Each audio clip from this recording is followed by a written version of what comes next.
Welcome to another edition of the 49er Goldcast.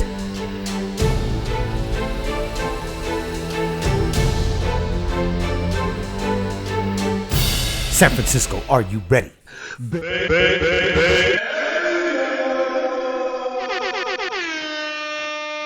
Boom!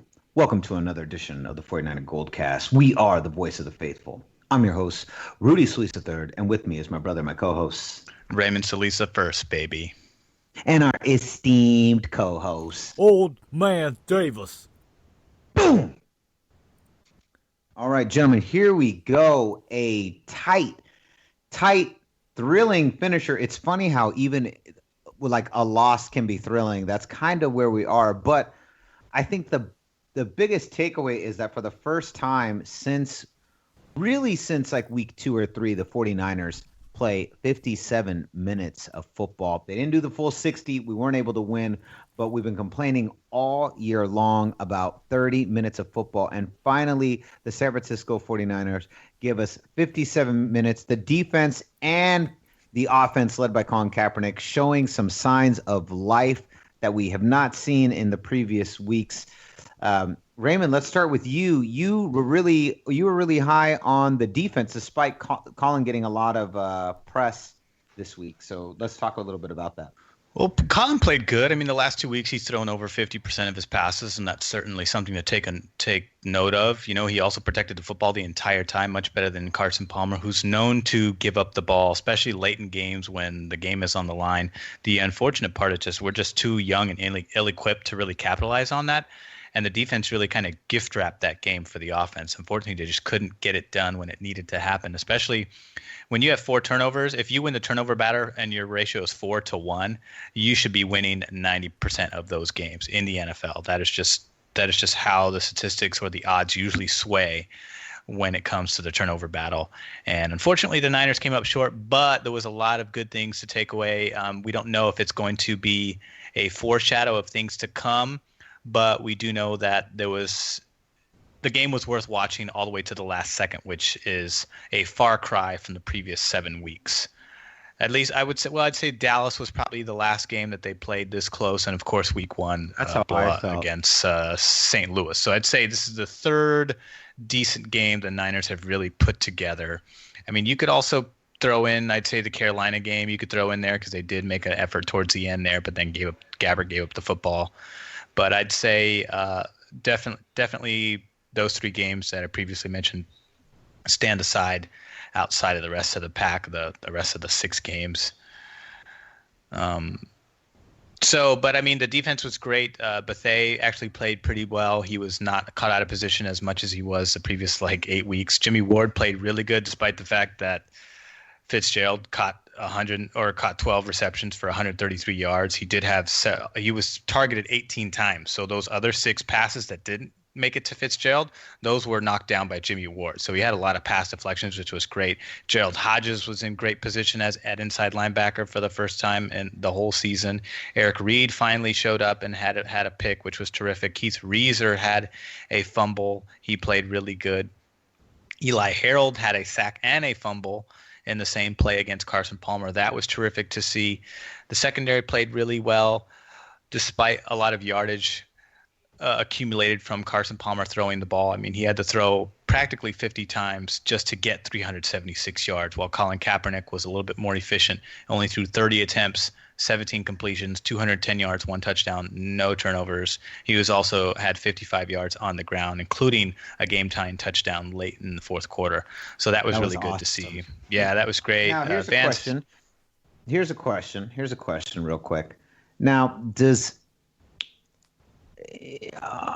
this speak? I'm going to throw this to Old Man Davis, and then Ray, I want you to answer. Does this speak? But does this also possibly speak to just how much trouble Arizona's in? I mean, is Arizona definitely in a much rougher spot than we anticipated? I mean, they're 500 now with that win. They're at 500, but I mean, they came pretty close to still being under 500 to being 3-5. Oh man, Davis, do you feel that this was definitely the Niners putting it together, or do you think that Arizona's just that bad? Look, I'm just going to add to what Ray was saying, and my thoughts on this during the watching the game was this is probably the best that the 49ers could ever do next to winning. I think Carson Palmer, watching him, you saw a lot of mistakes with those interceptions, and it was just a rough day for the Cardinals. But definitely, like I said the other week, they're full of injuries on that roster, as the 49ers are. However, Bruce Arians knows how to get a win, especially as it relates to the division game that was played on Sunday. I expected a bigger blowout instead of 3 points. The 49ers did not deserve those 20 points against the Arizona Oh Cardinals. my God. You're asking me a Oh, question. my- Can you just pop your lip just for one bit? Thank you. The 49ers How do we not don't deserve it? the 49ers don't deserve it. They deserve to be 1-8, and at best by the end of the season they'll be 8-8. They lost legitimately, but they certainly get an A for effort, all things considered. Yes, they do get an A for effort, But there's no moral victories in the NFL. and that in my book's called effort. Affleck. You know what's funny? I was thinking that same thing when the A for effort. I was thinking in my mind. I was picturing the A in front of the fort. But anyways, fort, I guess. 49ers, I can't say that it was the worst game. It was an entertaining game. And in football, especially the NFL, that's what the fans want to see. That's what team owners want to see. We want to see the ball thrown up in the air. Defense grabbing it, offense grabbing it. We want to see the ball run across the field, tackling. Everything's going on crazy. Boasting, yelling, fighting, whistle blowing, flag throwing, you name it. Popcorn, beer. Who's got more beer? The NFL. Excellent. More beer. Raymond, does this also speak to possibly how much trouble Arizona is in to lose to a 49ers team that is fairly depleted? Like If they would have I lost, guess for I'm asking, sure. Did Arizona, did Arizona almost lose this game, or did the 49ers almost take it from them? The 49ers almost took it from them. I mean, those turnovers were legitimate. You put pressure on Palmer, you threw him off rhythm. That's what led to the pick over the middle. And Gerald Hodges was reading him like a book, although there wasn't crazy pressure for that first pick. The other pick was tipped. So that was a gift. I'll credit that one to Arizona more than San Francisco. Eric Reed, when he caught the tip pass, that should have been caught. It hit the receiver in the hands. It flew up in the air, and Eric Reed made a great play on it. However, when he went outside the pocket to go chase off of his left side, and Eli Harold caught him from behind, that was legitimate. He tried to get rid of the ball. He's not known to be a scrambling quarterback, and Eli Harold made a great play, and he dove right on him. It was a terrific play. The same thing with the fumble by Keith Reeser. He made a football play. He tackled the guy and slapped the ball right out of his hands. Those are legitimate turnovers. Then there's the gift turnovers, which was only one. That was to Reed. Even if you take that one away, let's say he did catch it, your ratio is still 3-1. You're still winning the turnover battle, and those are legitimate turnovers. So I think you credit the Niners defense because they came out, they stuffed the run. This is a guy that had almost 200, I think 170 something yards against them earlier in the season, including 2 touchdowns. This week, 19 attempts, 55 yards, 1 touchdown. So they completely shut him down and forced Carson Palmer. I mean, Carson Palmer's strength is passing, obviously. This is a team that likes to run, that likes to be balanced, but they are a very strong passing team. However, when they were forced to be one-dimensional there, they accumulated lots and lots of yardage between Fitzgerald and Floyd, but it wasn't enough to necessarily blow out the Niners. The Niners hung in there the entire time. Part of it was because they stopped the run, and the other part of it was that the offense was sustaining longer drives, giving the defense refresh time. And then on top of that, the defense was also getting off the field fast with turnovers and 3 and outs, which is something they haven't been able to do because teams have just been bulldozing over them in the run game. So now that they finally figured that out, maybe this is something they can build upon because it doesn't get any easier in the run or pass next week against the Patriots. I want to add this. I think Jim O'Neill did an excellent job preparing his defense against the Cardinals offense. That's a fact, I believe. Second, I believe the Cardinals had enough talent and enough skill at every position to whoop the 49ers' ass. Now, did that happen? No. The 49ers had moments of being able to score points and make those opportunities count. The only exception I would say is, are the 49ers capable game after game after game for the rest of this season in showing up? No. That's my opinion. I thought they had So you think spurts. I thought they had spurts. This is a one-off. I thought they had spurts of momentum and inspiration given the kind of play that the Cardinals were performing. However, not all teams, the rest of on their schedule is going to give them what the Arizona Cardinals gave them. They've only played this well 3 out of 9 games. So, I mean, if you're going to bet against the odds, then sure. I mean, old man Davis, you have a point. But, I mean, if you're on the optimistic side, as a 49er faithful, you're hoping like, okay, let's hope that this translates into something because now you're at home. You have the comfort of playing at home, and the Niners are more comfortable at home. So let's see if they can put something together. And it's not going to be easy because Belichick is going to come up with something quirky it's not going to be exactly everything that they've seen this season, although there is a degree of formula that you can expect from the Patriots. Gronk's going to be a huge factor. LeBlanc is going to be a huge factor. So there are some things that you can count on to be consistent with the Patriots that you can game plan for. It's just a question of, are these guys going to be in the right position at the right time, just like they were against the Cardinals? I think they have a good chance, and this is a team that, even though Fitzgerald got lots of yardage, he did not get that big touchdown play. Michael Floyd got lots of yardage. He did not get that big X-factor play. The 6 weeks prior to that, all of those plays were going in the other team's favor. So if they can capitalize on it and really shut this team down, they dealt with a lot of weapons against Arizona. Arizona has some injuries, but they are not depleted in the same fashion that San Francisco is. And San Francisco is missing 5 starters on defense, with the exception of Jimmy Ward, who was a starter that came back from that quad injury. Boom! Whose side are you on, Rudy? I'm on the faithful side, every side. Stop being a all kiss sides. ass. So I love the 49ers. I'm on the Gold Cast. What other side would I be on? Raymond, here's a question. Do you think we will be able to put together 60 minutes of football again this season? Before the end of the season, yes, I can say it with confidence. Whether we'll do it week in, week out, from here out, I don't know. Old Man Davis? I have my doubts. I would say by the time we get to the game against the New York Jets, I'd say that'd be our best opportunity to play 60 minutes. I would say that, and then the Rams at the end of the year.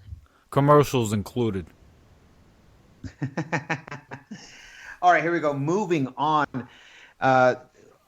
This week's opponents played our most hated rival, the Seattle Seahawks, and the New England Patriots had a pretty intense stunner of a game.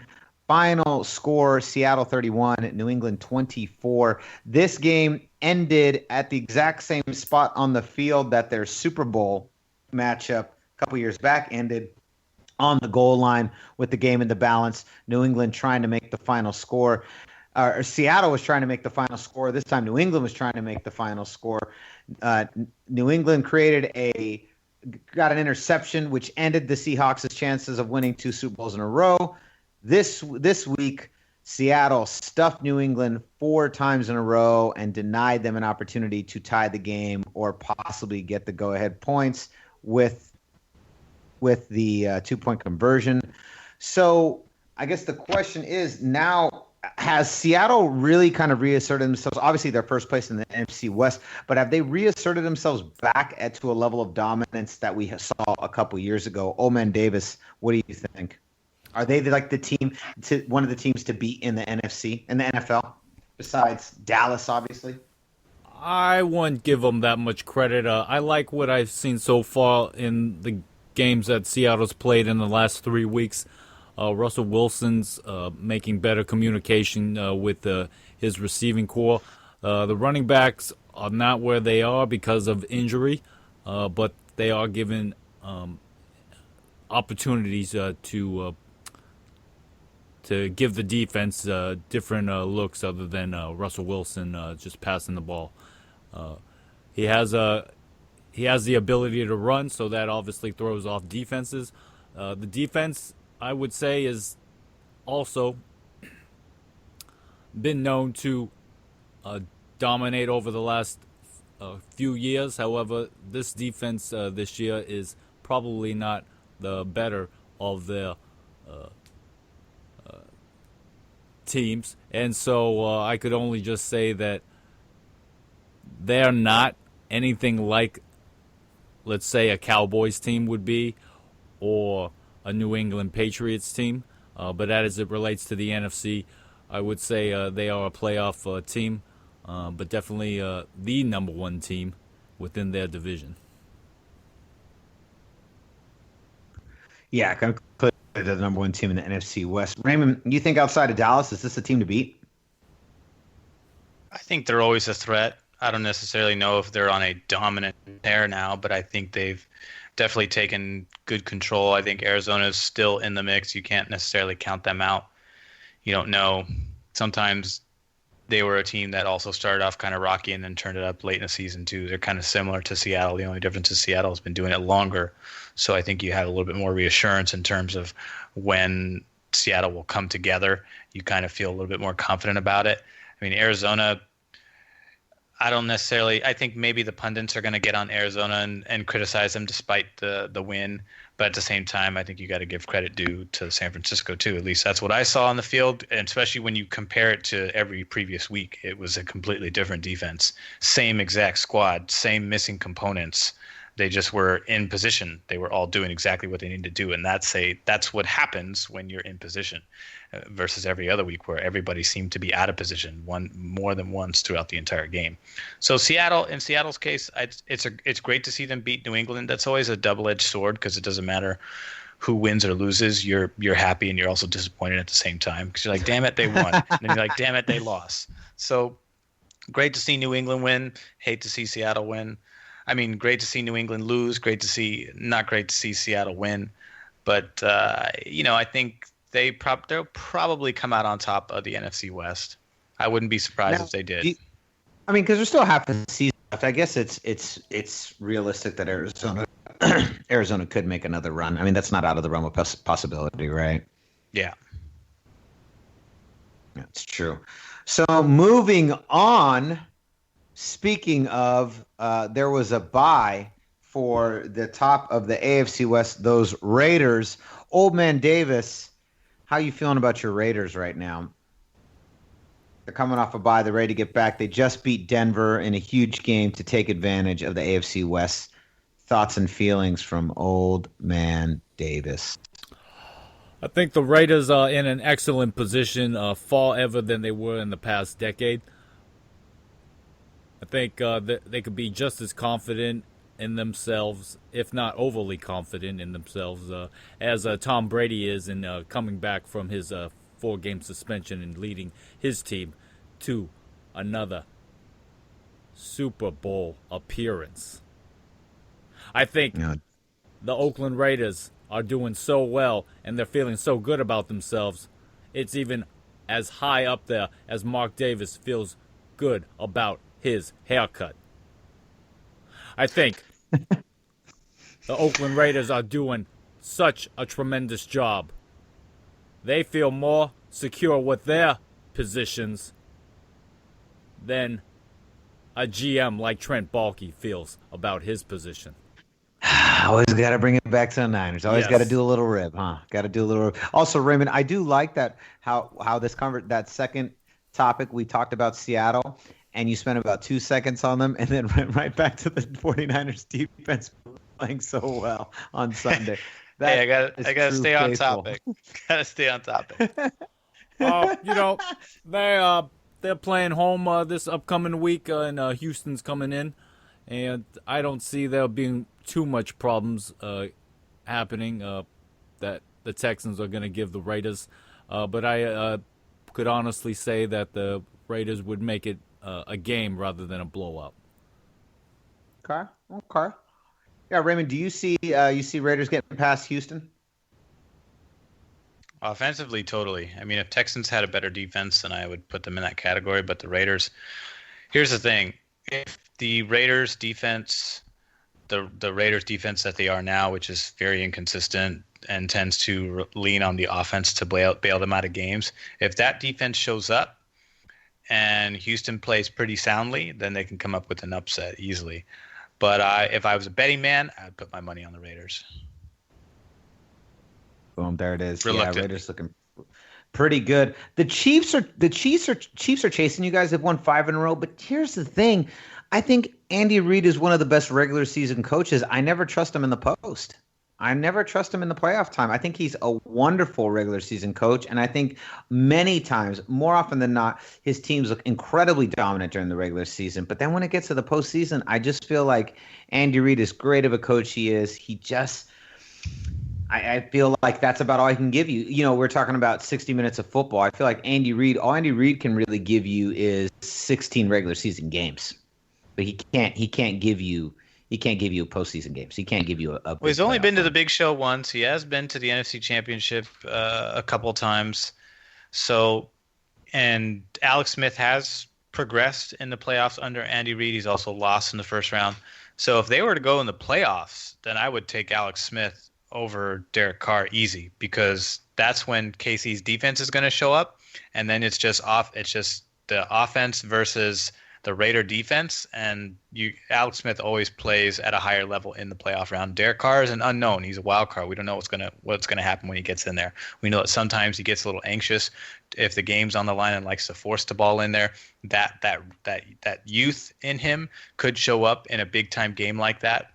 We don't know until we'll find out.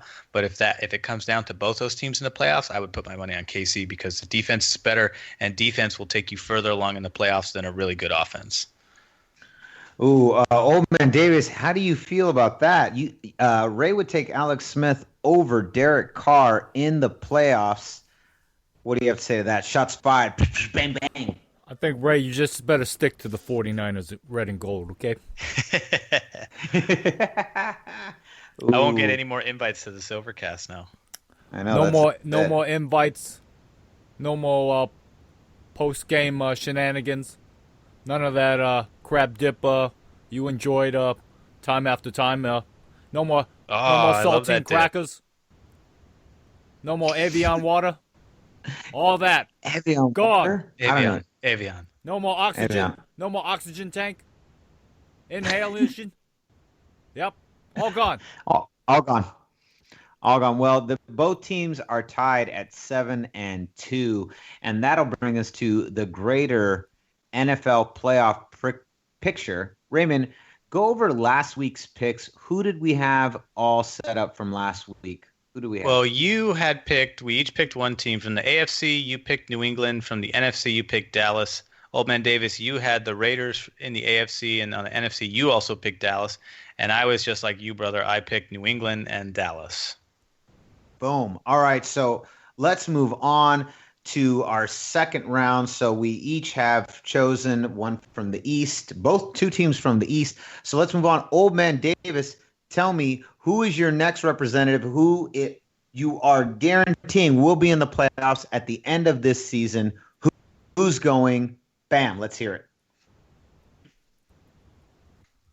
The hoodie, also known as Bill the Great Belichick, will bring his team New England into the playoffs. As far as the NFC, I know we just spoke about them, and I'm going to bring them back to the light, and that is the Seattle Seahawks. Ooh. So it says Seattle.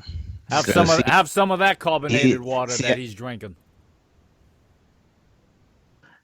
So his bubbles, his nano bubbles. So Who do Raymond, you now the AFC What? playoff picture for Old Man Davis, we've got New England, Oakland, Dallas, and Seattle. One West, one East. For the One AFC, I'm going to definitely go with the team we were just talking about. I'm going to go with KC. Over the Raiders. Not ready to give it to Well, the Raiders. first of all, they're in the lead in the AFC West. They are perfect at home, and they have no losses against the division, whereas the Raiders have already lost a division game. However, KC has played one less game than the Raiders in their division, and the Raiders are also 5-0 on the road, so they're a really good road team. They're 50%. They're give and take at home, and so far they are just edging their division rivals. So we'll see. KC's got the edge, I think, because if you have the better record and you got to play at home, then you take that bet on the playoffs. I would take the home team anytime. So I'm going to go with KC in the AFC, and then in the NFC, I'm going to look to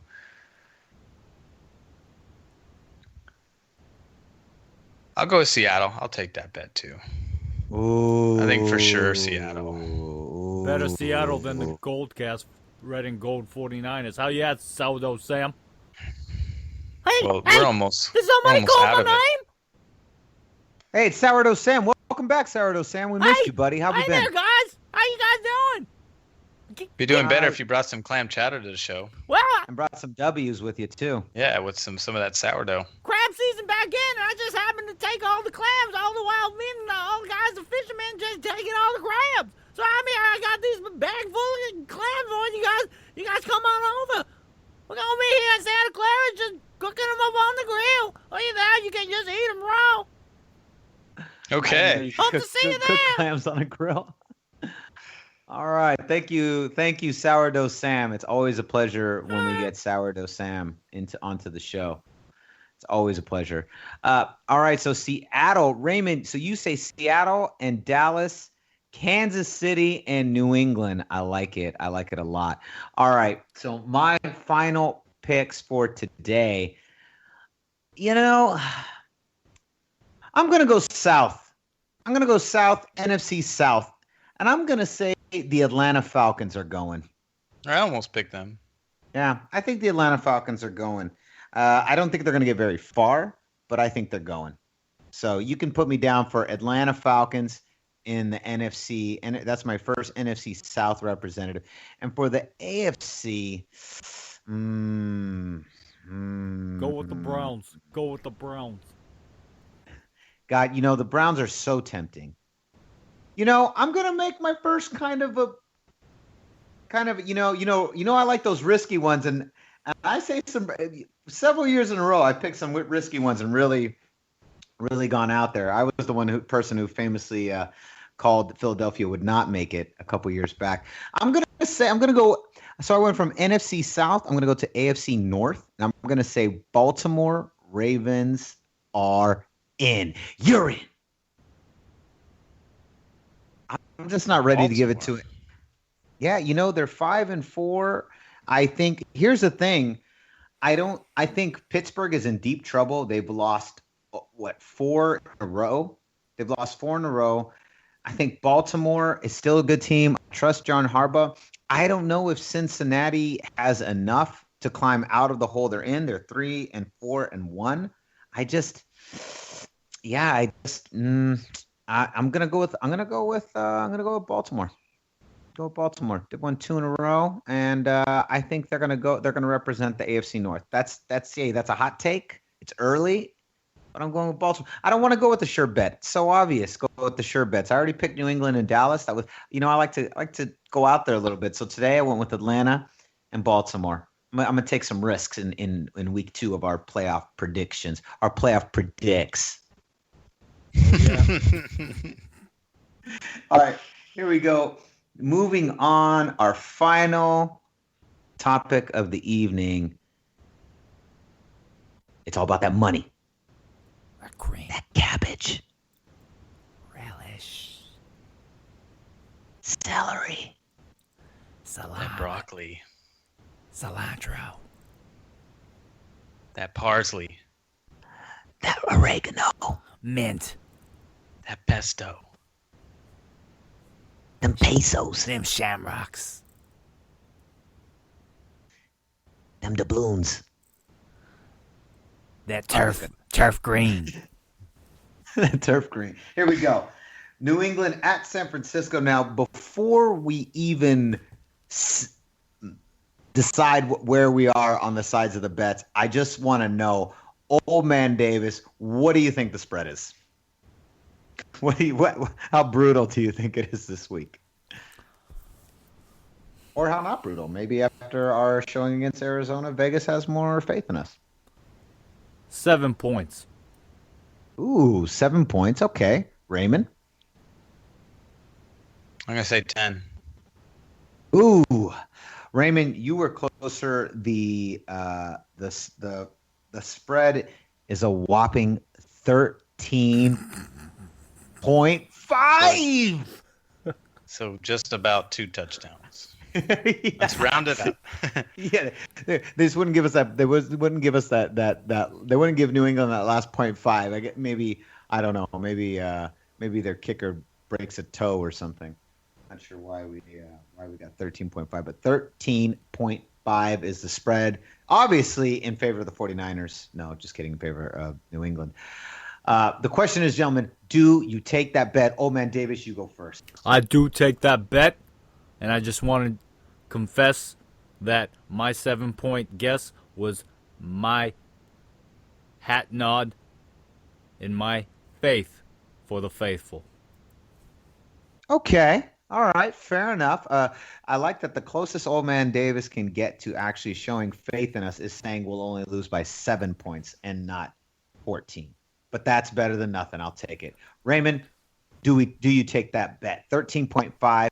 A little bit of a strong showing on the road last week. Do the 49ers take any of that home, and do we get anything past 30 minutes of football this week against a very tough New England Patriots? I think despite the tough loss, I think the Niners have to feel good in the locker room about some of the things they did that's going to show up on tape, especially since on the defensive side of the football, you don't necessarily determine the outcome of games unless you have the lead, of course, and you have to close out. But in this case, they were trying to give the ball back to the offense to give them a chance to win. The defense did everything in their power in order to make that happen. So the offense is definitely going to be the ones that are going to be looking to rebound at home. The defense, on the other hand, is going to look to deliver the same performance that they did last week, and they will have the advantage of being at home with New England traveling across the country after coming off of a loss too. That's tough too. You not only lost, but you have to travel cross country in spite of that loss. Although it's easy to take New England in that bet, but I'm going to say if you're a betting man,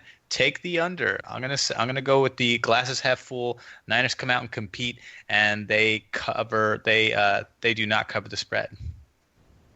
All right, take the under. Take the under. There it is. I hope you're right. I hope the 49ers at least. I hope they break the spread. I hope New England doesn't cover for sure. And you know what? Just a gentle reminder to all of our 49er faithful. You got to remember, we all know this season is probably a wash. The best you can do is support the players and the coaches that are on the field. Stay faithful. Keep pushing. That's all we can do as fans. Don't give in to the hate. Raymond, where can they find us? You can like us on Facebook.com/49ers Goldcast. You can also follow us on Facebook at 49ers Goldcast. You can also subscribe to us via iTunes, YouTube, and Stitcher. That way you can stay on top of all the latest and greatest episodes as they become live. Subscribe, and shout out to the fans who continue to be a constant presence within the Facebook side of things, who tend to like or comment on the news articles that we post there that also get posted simultaneously via Twitter. So if you're on Twitter, go ahead and give us a follow on Twitter. We have the same stuff that goes on Facebook also goes on Twitter, and so we'd love to hear from you on Twitter. We know sometimes Twitter's a little bit easier, more accessible in terms of having a quick conversation about the game or the outcome or some news about the 49ers that has come out in between the games. So we'd love to hear from you. Don't forget to follow us on Twitter too. Boom, there it is. Raymond, where can they find you? You can find me on Twitter at Ray Solis. RAYSOLI. Yeah, Raysolis. That is your name. That is my name. A recommendation. Don't know why I stumbled there. Recommendation for the faithful. This upcoming Sunday. Let's see how many of our fans that bleed red and gold can show up to the game, and in the parking lot, on the train, on the bus, in their cars, on their bicycles, in their shoes, because God knows well, Patriot fans are everywhere in this nation, and they're going to be showing up. So let's not have them show up the red and gold. That's right. Yeah, here's what we need. We need someone with one poster that says Goldcast Nation, and then we need a second poster next to it that says "You son of a bitch." That's right. All right. You can find me on Instagram and on Twitter and Facebook at Rudy Solis III. Rudy Solis the Third, Roman numeral third on Facebook and on Instagram and Twitter as number 3, letter RD. Rudy Solis Third. Old Man Davis, where can they find you? Las Vegas. You can find me traveling up from Las Vegas. I'm going to actually meet Bob Kraft. We're going to have lunch together. And then during the game, shake a few of the New England Patriot football team players' hands. Just wish them a hell of a good luck game against the 49ers. I know they'll do well. And we're going to go back up into the luxury booth and just see a stomping against the red and gold. So you can find me there on Sunday. And I might probably leave by the first quarter because I know it's already a blowout. So I'll probably head out over to O.co Coliseum where you'll see 49ers wishing they could play like the Oakland Raiders. Thank you, Bob Kraft. Friends like these. Friends like these. So concludes another edition of the 49er Goldcast. We are the voice of the faithful. I'm your host, Rudy Solis III, and with me is my brother, my co-host, Raymond Solis the First, baby. And our esteemed co-host, Old Man Davis. Boom! We'll see you next time. Same Goldcast time, same Goldcast channel. Old Man Davis, you son of a bitch. Oh, man, Davis, you son of a bitch. Tell him, sourdough.